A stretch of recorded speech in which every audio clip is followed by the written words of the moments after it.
जय श्री राधा रानी सरकार की। जय श्री कृष्ण भगवान की। जय श्रीमद् भागवत महापुराण की। जय सदगुरुदेव श्री बंसी वाले महाराज की।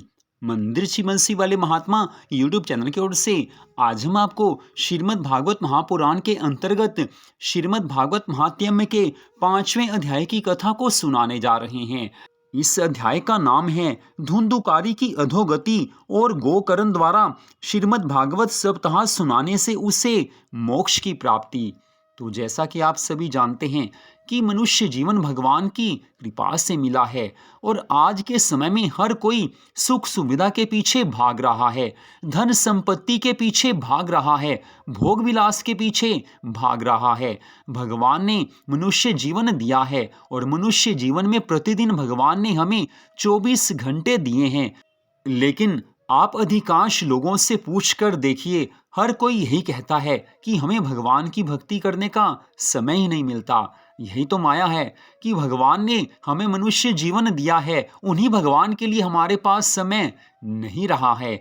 इसी कारण इसे कलयुग कहा जाता है। तो श्री वेद व्यास जी महाराज जी ने स्पष्ट बताया था कि आने वाले कली काल में जो लोग श्रीमद् भागवत कथा पढ़ेंगे उन्हें भी भगवान की कृपा मिलेगी। और भगवान श्री कृष्ण जी ने स्पष्ट कहा है कि कलयुग में जो मनुष्य श्रीमद् भागवत महापुराण की शरण लेगा, इसका आश्रय लेगा, अर्थात इसका पाठ करेगा या इसे सुनेगा, वो अवश्य ही भवसागर से पार हो जाएगा, उसकी सारी मनोकामनाएं पूरी होंगी और वो माया से बच जाएगा। तो भगवान ने यही तो कहा है और भगवान की बात को मानना हम सबका धर्म है। तो पिछले अध्याय की कथा में आपने सुना था कि आत्मदेव ब्राह्मण वन में जाकर भगवान की भक्ति करते हैं, तपस्या में लीन हो जाते हैं। इसके पश्चात उन्हें भगवान से प्रेम होता है और पश्चात उन्हें मोक्ष की प्राप्ति हो जाती है। जीवन की अंतिम सांस में अगर भगवान की याद आ जाए तो समझ लेना कि मोक्ष मिल गया है, लेकिन जीवन की अंतिम सांस में संसारिक सुखों की याद आ जाए, धन वैभव सुख संपत्ति पत्नी बच्चे व्यापार कारोबार अर्थात संसार की किसी भी वस्तु की याद आए तो समझ लेना कि पुनः 84 लाख योनियों में आना पड़ेगा, भवसागर से पार नहीं हो पाएंगे। तो जीवन की अंतिम सांस में जिसे भगवान की याद रहती है वो मोक्ष को प्राप्त कर लेता है। श्रीमद् भगवद गीता में भगवान श्री कृष्ण जी ने अर्जुन से कहा था कि हे अर्जुन, जीवन के अंतिम समय में जो मुझे याद करके अपने शरीर का त्याग करता है वह मेरे धाम को प्राप्त होता है। तो आत्मदेव ब्राह्मण भगवान की भक्ति से भगवान के परम धाम को प्राप्त हुए हैं और उधर धुंधुकारी जो कि पहले आत्मदेव ब्राह्मण और अपनी माता धुंधुली को दुख देता था, अब वो अपनी माता को दुख देने लगा है। श्री सूत जी महाराज आगे की कथा का वर्णन कर रहे हैं। वो कहने लगे हैं कि हे शौनक आदि ऋषियों, आत्मदेव के वन में चले जाने के बाद धुंधुकारी ने अपनी माता धुंधली को मार पीट कर कहा कि तू मुझे घर में गड़ा हुआ द्रव्य बतला दे, धन संपत्ति के बारे में बतला दे, नहीं तो मैं तेरे प्राण ले लूंगा।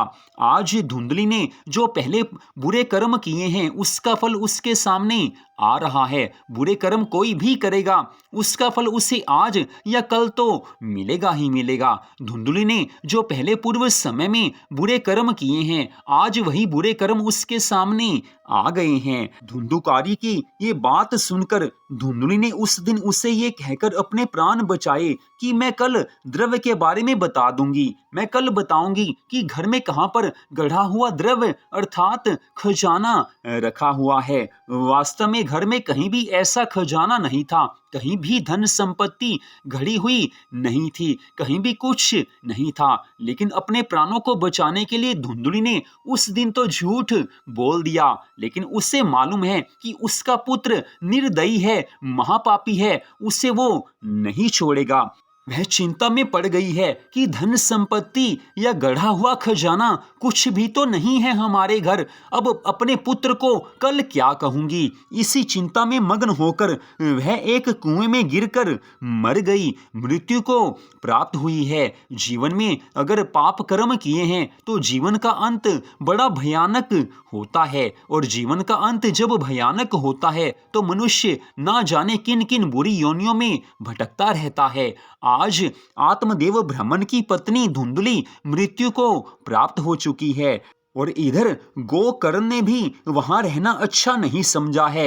यही सोचा है कि अब यहां रहने से कोई लाभ नहीं है, शेष जीवन भगवान की भक्ति में बिताना चाहिए। गोकर्ण आज तीर्थ यात्रा करने के लिए चल दिया है। उधर गोकर्ण के चले जाने पर धुंधकारी अकेला ही घर में रहकर चोरी और ठगी करके वेश्याओं को धन लाकर देता रहा।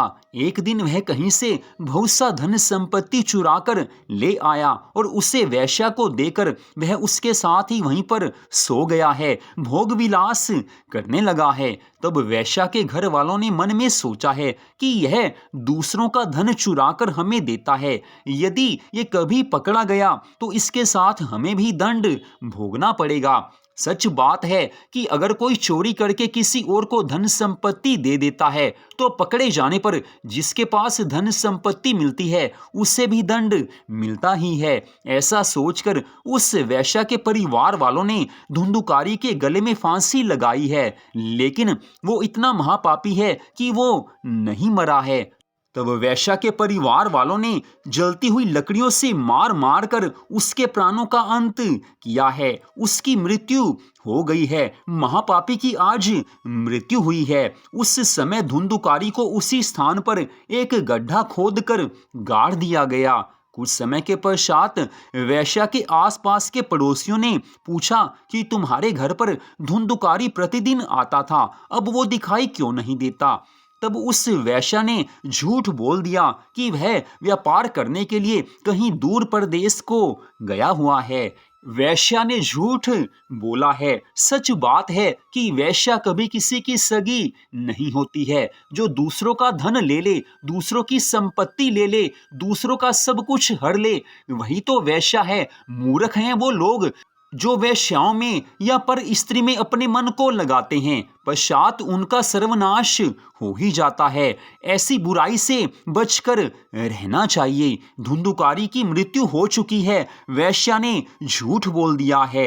इतनी कथा सुनाकर श्री सूत जी महाराज कहने लगे हैं कि हे शौनक आदि ऋषियों, इसे सच मानना कि वैश्या कभी किसी की भी हितैषी नहीं हो सकती है। वह पहले तो उसका धन हरण करती है, फिर उसके प्राणों को भी ले लेती है।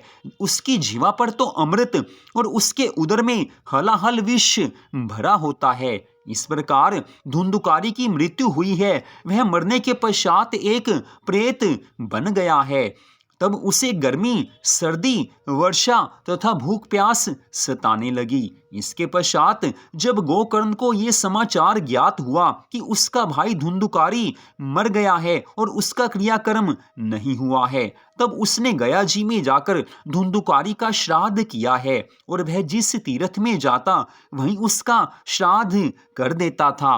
भाई हो तो ऐसा कि मृत भाई के लिए वो इतना सोच रहा है। पहले के समय में परिवार में प्रेम होता था, सब मिलकर रहते थे, जीवन में खुशियां होती थी। लेकिन आजकल के समय में भाई भाई में प्रेम नहीं रहा है, पिता पुत्र में प्रेम नहीं रहा है। आजकल अधिकांश घरों में कलह क्लेश होने लगा है। कलह और क्लेश ये दोनों ऐसी चीजें हैं जो वहीं पर आती हैं जहां पर भगवान की भक्ति नहीं होती, जहां पर घर के बड़े लोगों का, बड़े बुजुर्गों का मान सम्मान नहीं होता है।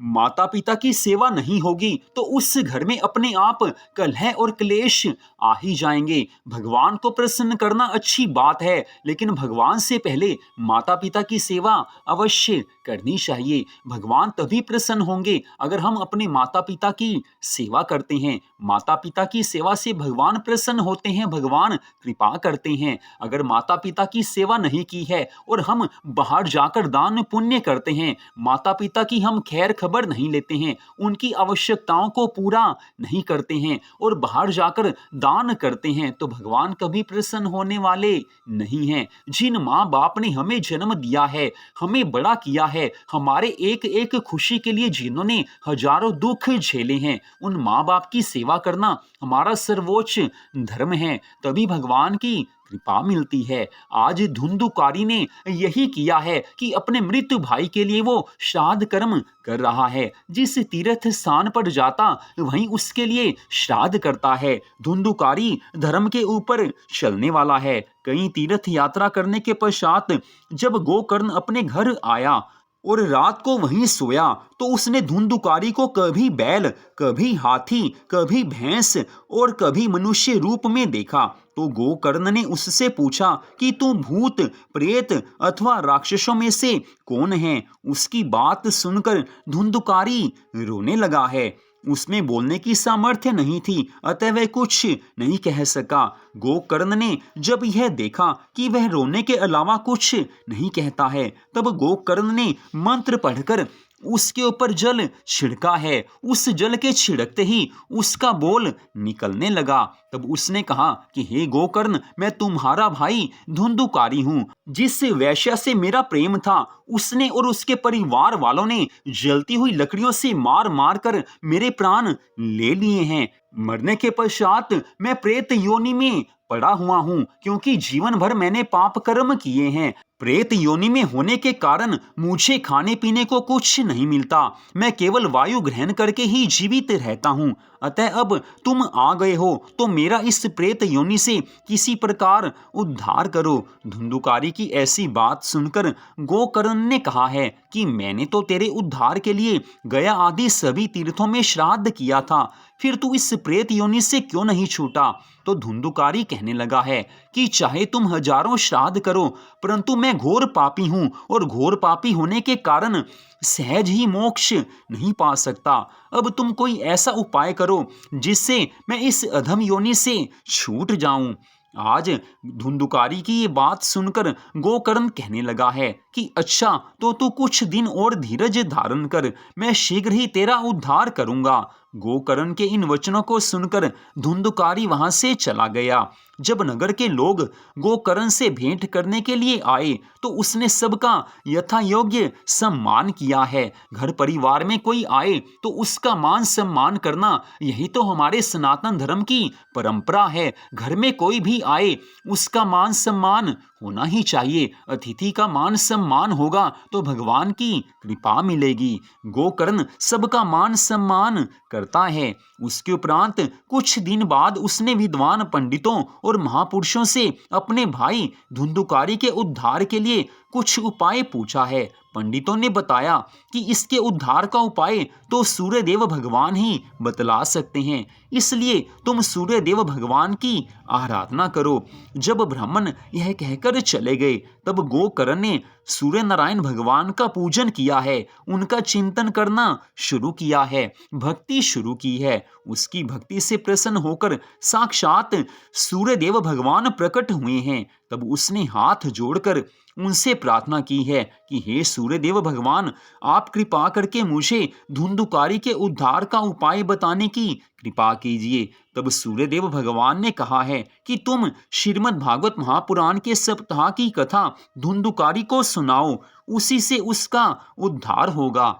तब गोकर्ण ने विद्वान पंडित, योगी और महात्माओं को बुलाकर श्रीमद् भागवत महापुराण का सप्ताह यज्ञ प्रारंभ किया है। उस कथा को सुनने के लिए बहुत से नगर निवासी भी आए और धुंधुकारी भी आकर एक सात गांठ वाले बांस के ऊपर बैठकर उस कथा को सुनने लगा है।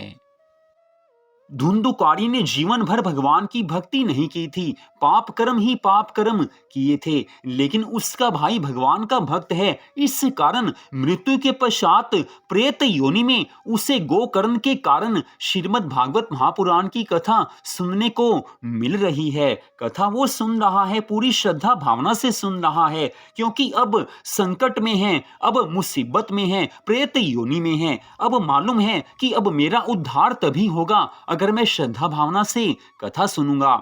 इसी कारण कहा जाता है कि कथा आप कहीं भी सुने, कभी भी सुने, पूरी कथा सुने और पूरी श्रद्धा भावना से सुने। जो कथा को पूरी श्रद्धा भावना से नहीं सुनता, भगवान उससे प्रसन्न नहीं होते हैं। आज धुंधुकारी कथा सुन रहा है। जब प्रथम दिन की कथा संध्या के समय समाप्त हुई और सुनने वाले उठ उठकर अपने घर जाने लगे, उस समय जिस बांस पर धुंधुकारी बैठा था उसकी पहली गांठ फट गई है। दूसरे दिन की कथा की समाप्ति पर दूसरी गांठ फट गई। इसी प्रकार 7 दिन में बांस की 7 गांठें छटक गई हैं। तब उस श्रीमद् भागवत महापुराण के सप्ताह पारायण के सुनने से धुंधुकारी ने दिव्य स्वरूप धारण किया है। उस समय उसका चतुर्भुज स्वरूप श्री हरि विष्णु भगवान जैसा प्रतीत हो रहा था।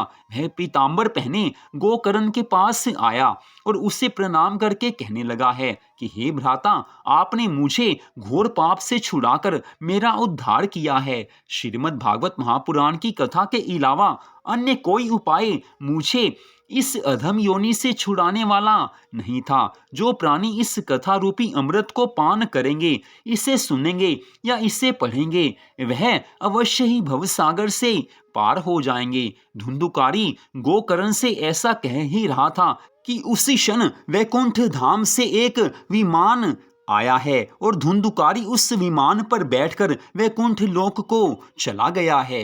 इतनी कथा सुनाकर आज श्री सूत जी महाराज शौनक आदि 88,000 ऋषियों से कहने लगे हैं कि हे ऋषियों, जब भगवान कृपा करते हैं तो मोक्ष तो मिल ही जाता है। और श्रीमद् भागवत कथा ऐसी दिव्य कथा है कि इसे सुनकर प्राणी सदा सदा के लिए भगवान के धाम में स्थान प्राप्त कर लेता है। गोकर्ण ने आज श्रीमद् भागवत महापुराण की कथा उसे सुनाई है। धुंधुकारी को मोक्ष मिला है, उसे भगवान का धाम मिला है। जिस स्थान पर गोकर्ण जी महाराज श्रीमद् भागवत कथा को सुना रहे थे, उसी स्थान पर उपस्थित सभी विद्वानों और ऋषि मुनियों ने गोकर्ण से पूछा कि हे महाराज, श्रीमद् भागवत की कथा तो हम सभी ने सुनी है, फिर वैकुंठ लोक से विमान केवल धुंधुकारी को ही लेने क्यों आया, हमें लेने क्यों नहीं आया?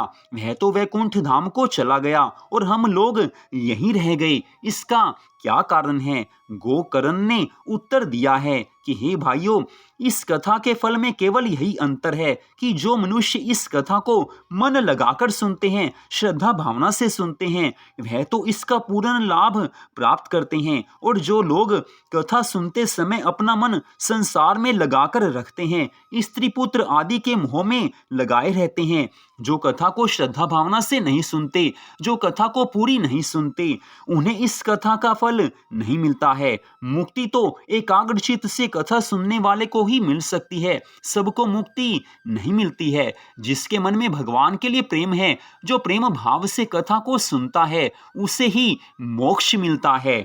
गोकर्ण जी महाराज के इन वचनों को सुनकर सब श्रोता लज्जित हो गए हैं। तब उन्होंने गोकर्ण से कहा है कि हे महाराज, अब आप कृपा करके एक बार और श्रीमद् भागवत महापुराण की कथा को सुनाइए, जिसे हम मन लगाकर सुनेंगे और मोक्ष के हम अधिकारी हो सकेंगे।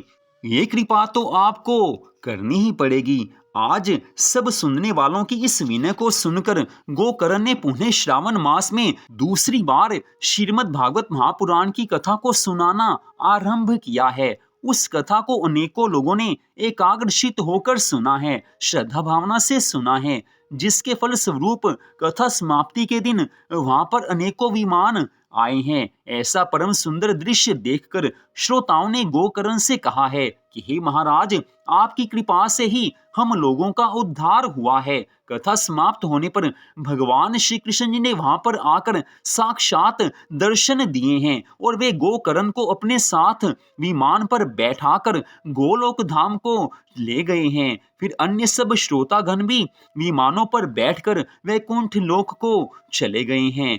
हे ऋषियों, जिस स्थान पर सूर्य तथा चंद्रमा भी नहीं पहुंच सकते, मनुष्य इस श्रीमद् भागवत महापुराण की कथा के प्रताप से उन स्थानों पर भी पहुंच जाता है। इस श्रीमद् भागवत की कथा को सुनने अथवा पढ़ने से जो फल मिलता है, वह फल अनेकों यज्ञ तप, व्रत, तीर्थ और दान आदि से भी नहीं प्राप्त हो सकता है। श्रीमद् भागवत महापुराण की कथा को जो श्रद्धा भावना से सुनेगा उसे ही तो भगवान की कृपा मिलती है, उसे ही जीवन में सभी तरह के सुख मिल जाते हैं और जीवन के अंत समय में वह भगवान के धाम को प्राप्त होता है। भगवान की भक्ति करने से मनुष्य जीवन सफल हो सकता है, मनुष्य भव सागर से पार हो सकता है। और भगवान की भक्ति करने का सर्वश्रेष्ठ उपाय यही है कि भगवान की इस परम सुंदर कथा को अवश्य सुनिए या अवश्य पढ़िए। कथा आप सुनेंगे या पढ़ेंगे, भगवान की पूरी कृपा मिलेगी। तो आज की इस कथा का यहीं पर विश्राम होता है। अगले भाग में आप इससे आगे की कथा को सुन पाएंगे। जय श्री राधा रानी सरकार की, जय श्री कृष्ण भगवान की, जय श्रीमद् भागवत महापुराण की, जय सद्गुरुदेव श्री बंसी वाले महाराज की। जय जय श्री राधे, जय जय श्री राधे, जय जय श्री राधे श्याम।